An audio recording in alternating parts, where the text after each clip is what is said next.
Hey there, fella. Where you going? Going to the grass?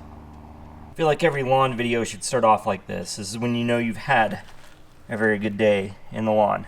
Or I should say start to the day, because it's still morning. But, yeah. In this video, we're going to talk more about lawn renovations and something I think everyone should really keep front of mind and think about.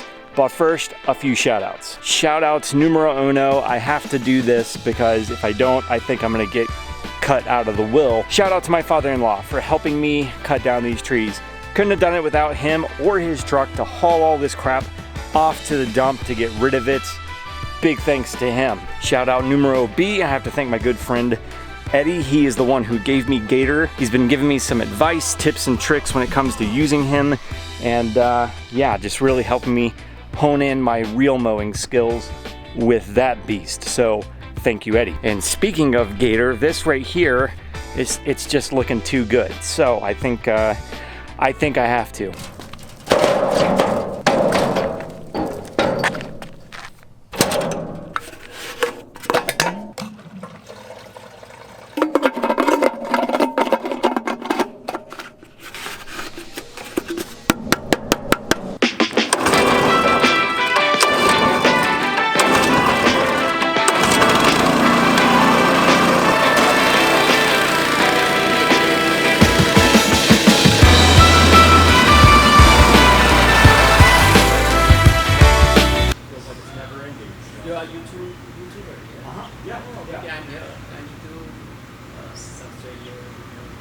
So I can learn from you.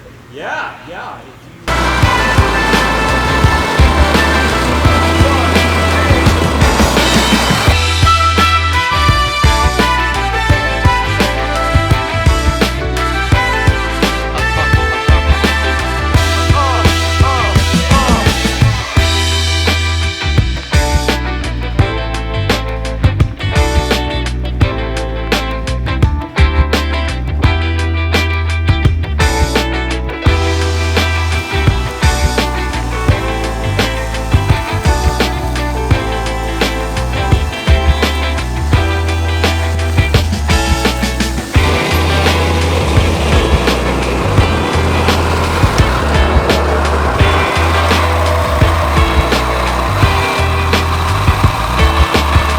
Fat and sassy like a southerner with milk and bread during a snowstorm.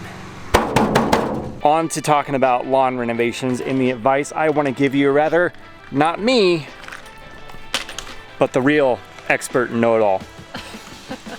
What do you think people are doing wrong when it comes to lawn renovations? Because you're the expert, so. I am no expert.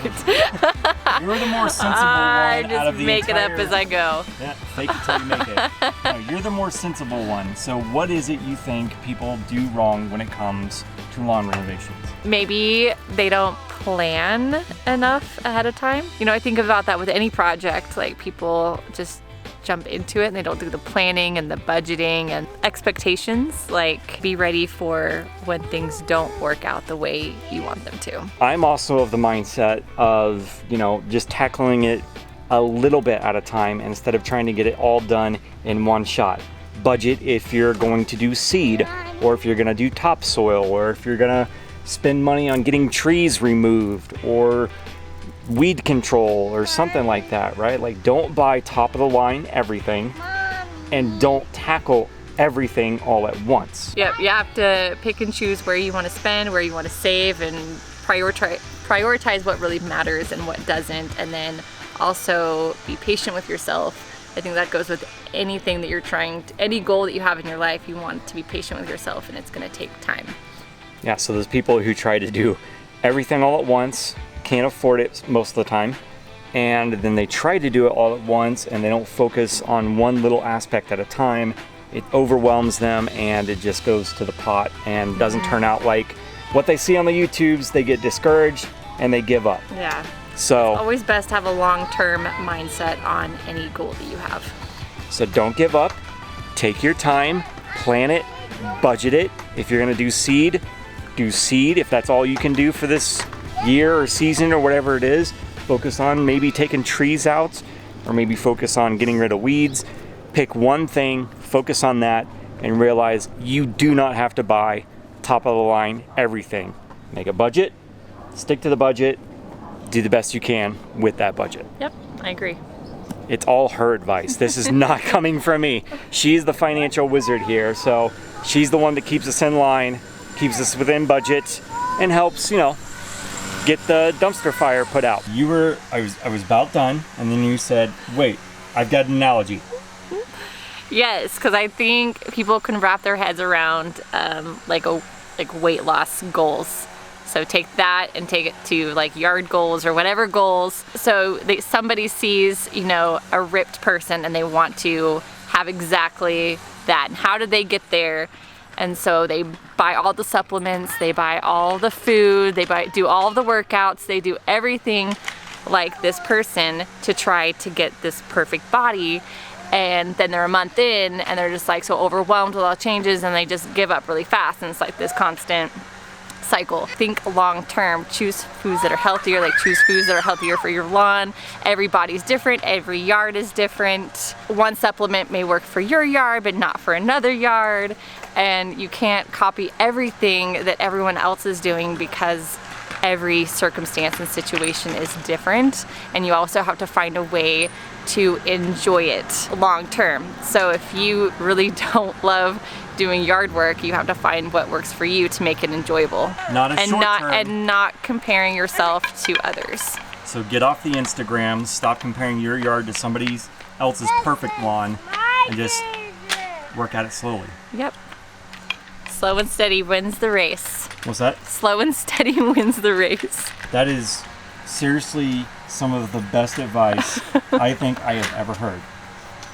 I think people tend to look for the negative things when they're working on their yard or your body. You want to just tear it down, like see all the problems you need to fix instead of looking for the good. So it's like take a moment and look for the good that you see, and that'll help you to gain a more love for your yard. Yeah, so you were saying, what is it you love about your yard? Is it the flowers, the landscaping, the grass, your trees? What is it you love about your yard?